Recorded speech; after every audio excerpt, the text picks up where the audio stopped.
À l'occasion de la journée du martyr, le président Abdel Fattah el-Sisi a assisté hier au 41e colloque organisé par les forces armées au Centre international de conférence Al-Manara au Nouveau-Caire.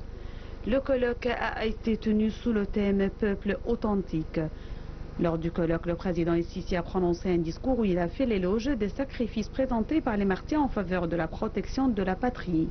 Cette année, la journée du martyr coïncide avec la victoire du dit Ramadan où l'Égypte s'était engagée dans la plus noble de ses batailles.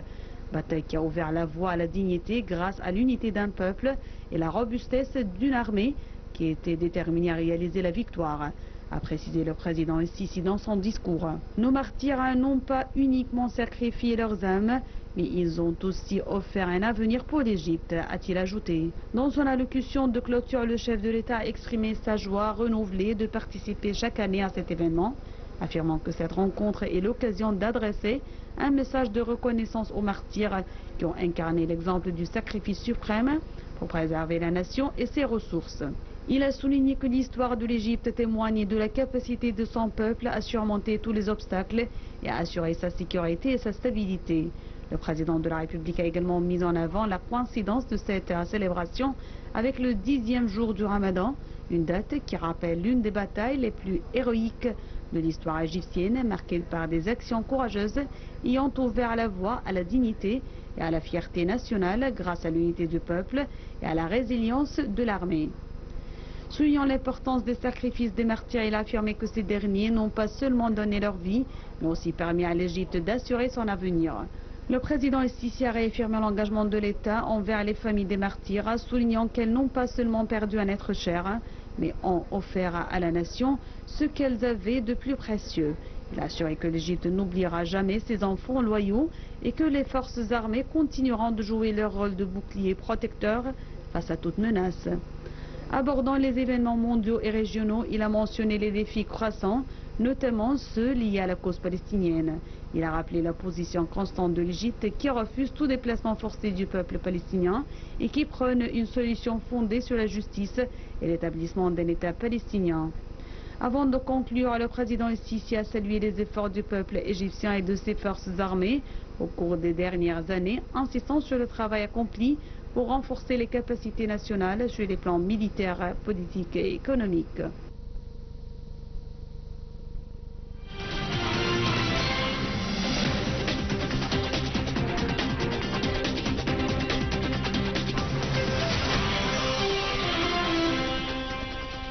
En fait, pendant cette occasion, l'un des messages qui a été souligné par M. le Président, c'était la résilience du peuple palestinien. Et à cette occasion, quand même, il a réaffirmé l'engagement de l'Égypte à le soutenir dans sa lutte pour l'existence, mais aussi pour l'autodétermination.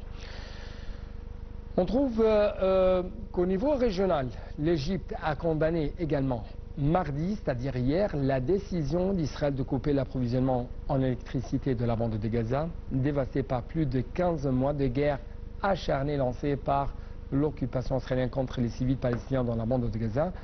Selon un communiqué publié par le ministère égyptien des Affaires étrangères, cette décision constitue une nouvelle violation du droit international humanitaire, mais aussi de la Convention de Genève. Pour plus d'explications, Salah Maghrabi va vous donner les explications, mais aussi les détails.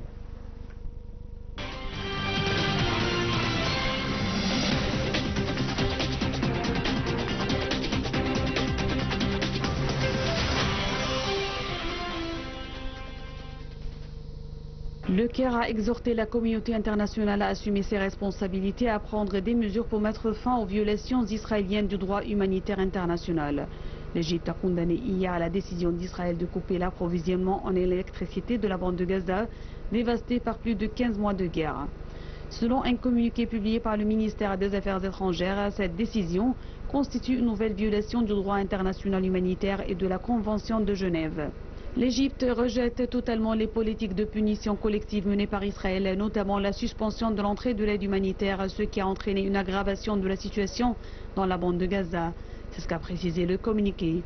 L'Égypte a appelé la communauté internationale à assumer ses responsabilités et à prendre des mesures pour mettre fin à ces violations. Israël a débranché dimanche l'unique ligne électrique qui fonctionnait encore à Gaza et qui alimentait la principale usine de dessalement d'eau du territoire palestinien à Deir el-Balah pour accroître la pression sur le Hamas avant des pourparlers au Qatar sur la poursuite de la trêve fragile à Gaza.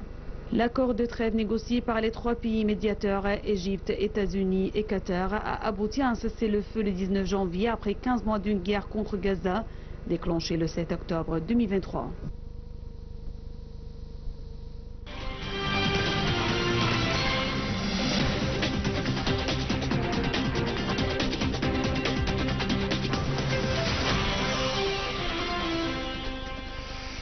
En fait, on trouve que l'Égypte a dit non pour tout déplacement, toutes sortes de tentatives visant à déporter, visant à faire sortir les Palestiniens hors de leur territoire.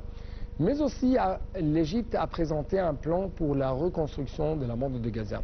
Ce plan égyptien, je crois, il a été basé sur une longue expérience vraiment très approfondie concernant comment nous pouvons reconstruire un pays tout entier, non pas une région seulement, mais un pays tout entier.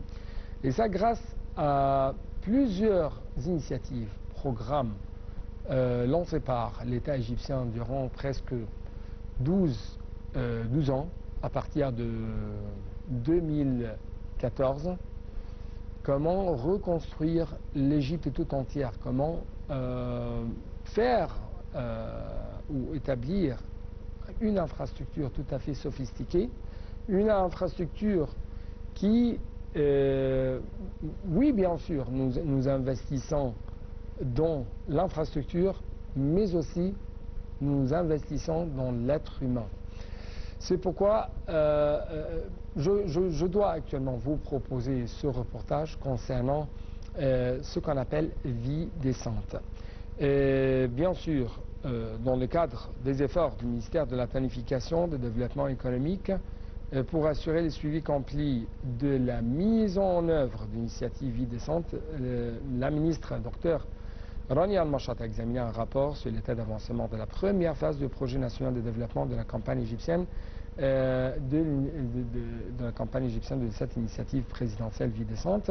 Et bien sûr, c'est jusqu'à fin décembre 2024. Les détails de cette première phase, ça sera bien sûr entre les mains de notre collègue Sarah Maghrabi.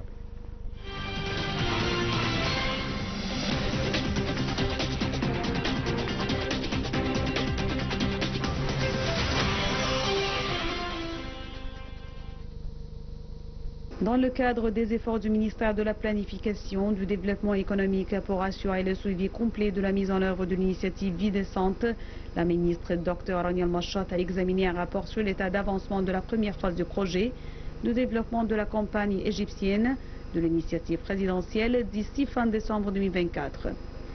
Les allocations pour la première phase de l'initiative s'élèvent à 350 milliards de livres pour la mise en œuvre d'environ 23 000 projets dans 1477 villages de 52 centres, dans le cadre de 20 gouvernorats, au bénéfice de 18 millions de citoyens.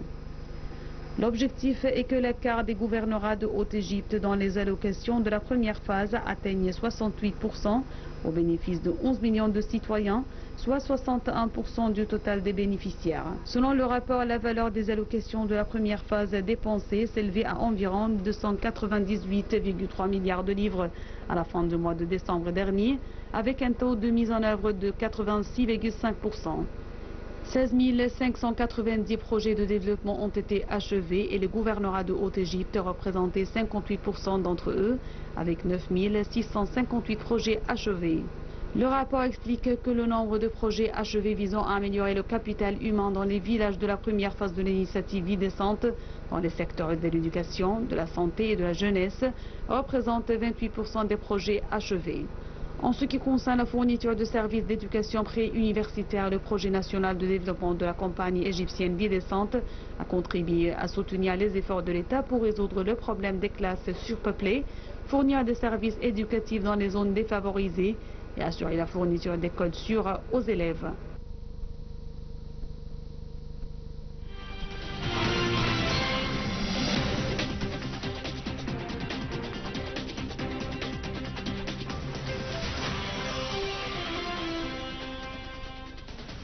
Donc, je crois que j'ai actuellement en ligne de l'Antenne internationale M. Raouf Ghafar, notre expert dans le domaine politique et économique. Monsieur Raouf Ghafar, toujours vous êtes le bienvenu et bon Ramadan. Bon Ramadan pour vous tous, merci. Merci beaucoup pour nous rejoindre à travers la ligne de l'Antenne internationale. Et ma première question porte sur comment vous évaluez jusqu'à maintenant la performance ou les accomplissements réalisés par cette initiative présidentielle Ville décente dans les différentes parties de l'Égypte tout entière. On peut parler 4 heures dans ce sujet. C'est une initiative qui a commencé avec grande ambition. Ouais. Ça continue d'ailleurs. Très bien conçu. Ça couvre toute l'Égypte, commençant par les gouvernorats les moins privilégiés. Et ça s'est développé vraiment d'une manière excellente. Et maintenant, on peut remarquer facilement que les choses vont de mieux en mieux. La réussite de cette initiative est très claire. Beaucoup de petits entrepreneurs, hommes et femmes, ont commencé déjà et ont démarré leur projet et ont beaucoup amélioré leur vie. Et c'est justement ça, c'est un des Ouais. C'est-à-dire En arabe. Non, c'est-à-dire c'était un des buts très importants de cette initiative, Ouais. c'est d'améliorer la vie du citoyen et lui offrir tout ce qu'il faut chez lui pour l'empêcher de se déplacer. Et ça a justement réussi jusqu'à présent avec excellence. Donc, vous avez mentionné 2 choses. Offrir tous les services pour le citoyen.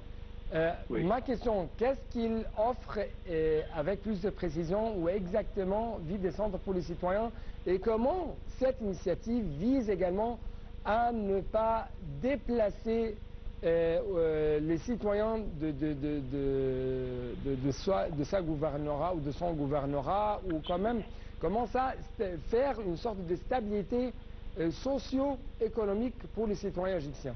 Absolument. En premier lieu, les grandes villes, notamment Caire, Alexandrie et autres, sont archi pleines et la population augmente d'un jour à l'autre, ce qui n'est pas bien pour la santé, pour tous les services même qui sont offerts à la population de ces villes très intenses sur le plan population.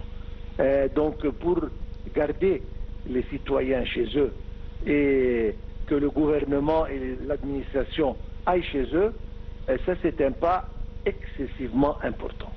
Et donc ils n'ont pas à se déplacer, ils se trouvent chez eux, ils peuvent produire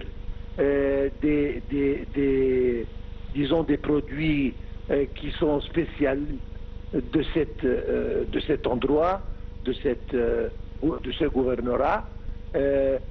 Tous les artisans n'ont pas besoin de se déplacer, prendre leur famille et aller ailleurs, mais tout vient chez eux. Financement vient chez eux. Donc, premièrement, cette initiative vise les plus nécessiteux. Absolument. Ouais. Donc, comment cette initiative essaye de développer ces gens les plus nécessiteux? Je veux dire que ce n'est pas simplement de les mettre sur le chemin, c'est leur offrir les autres besoins. C'est-à-dire, une fois qu'ils ont commencé, ils auront besoin de école pour leurs enfants, donc d'hôpital pour leur traitement.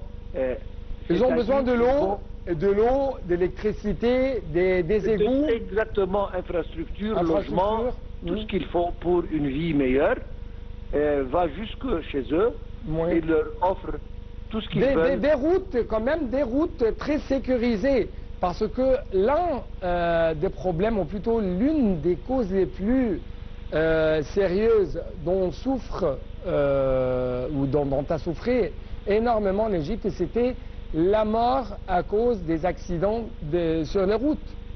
Absolument. Si on parle des routes, c'est un autre sujet. Nous avons des réseaux routiers maintenant à comparer à tous les réseaux routiers qui existent dans tous les pays développés, en Europe, Amérique, etc. Et ça aide, ça diminue le temps, ça économise sur le plan tout, c'est-à-dire temps, c'est-à-dire utilisation de consommation de carburant, c'est-à-dire tout ce qu'il faut. Des bénéfices à ne pas compter. Donc c'est certainement une en plus, électricité, énergie, etc. C'est encore une autre partie, ça fait partie de l'initiative, pour justement, d'ailleurs, tout le monde développé, il vit comme ça. Est-ce que dans cette initiative, il y a une dimension ou une partie concernant les petites et moyennes entreprises? Absolument. Absolument. C'est-à-dire... Qu'est-ce qu'elle offre? C'est ça l'essentiel dans cette initiative, à mon opinion. Une économie qui commence à démarrer compte principalement sur les petites et moyennes entreprises qui ont besoin d'un financement raisonnable et sans se déplacer. L'économie dans beaucoup de pays dépendent sur ça. Et nous pouvons remarquer maintenant que l'économie égyptienne se développe par ce genre de petits projets qui sont établis dans tout le monde, dans tous les gouvernorats, je veux dire, et ils offrent un environnement pour la personne, n'a pas besoin de se déplacer, elle vit dans son habitat dont il connaît et il le sait, entre sa famille, ses parents, il n'a pas besoin de s'isoler pour commencer. D'ailleurs, bref, c'est une initiative qui a fait beaucoup de bénéfices et beaucoup de bien pour les citoyens et l'économie. Avant de vous quitter, M. Raouf Ghafar, quand l'Égypte a proposé un plan contre projet de Donald Trump visant à reconstruire la bande de Gaza, mais sans déplacer les Gazaouis, les Palestiniens qui sont attachés ou qui s'attachent plutôt à leur terre.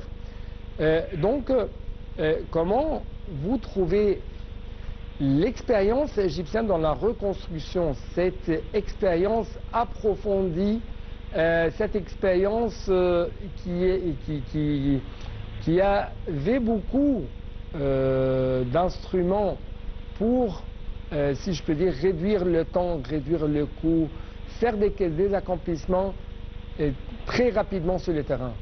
Bien que c'est complètement différent, mais l'expérience que l'Égypte a acquis par l'entremise de cette vie décente, cette initiative, va lui permettre de proposer la reconstruction de la bande de Gaza sans le déplacement des habitants. Ils peuvent bouger peut-être d'un endroit à l'autre, mais sans le besoin de complètement se déplacer.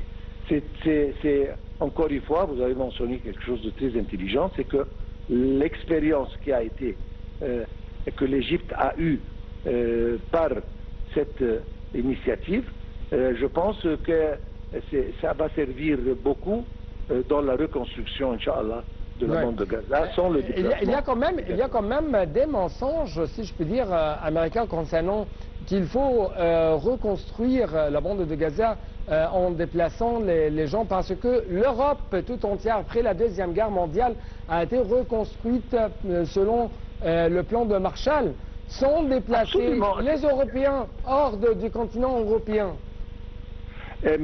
Monsieur Trump, c'est un rêveur. Il rêve de choses, à mon opinion, ça a l'air bien, mais au fond, ce ne l'est pas.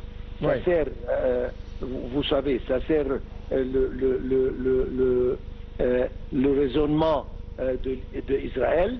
Ils vont vider cette bande, et c'est pour ça que, prétexte après prétexte, nous allons renouveler, nous allons reconstruire, mais il faut aller ailleurs. Ça, ce sont tous des mensonges qui visent à un agenda qui est dans leur tête et, Inch'Allah, qui ne sera jamais réalisé. Merci beaucoup pour de tels éclaircissements de votre part concernant ce sujet de vie décente. Donc nous allons bien sûr traiter ce sujet avec plus d'explications, avec une autre dimension, mais justement après cette petite pause.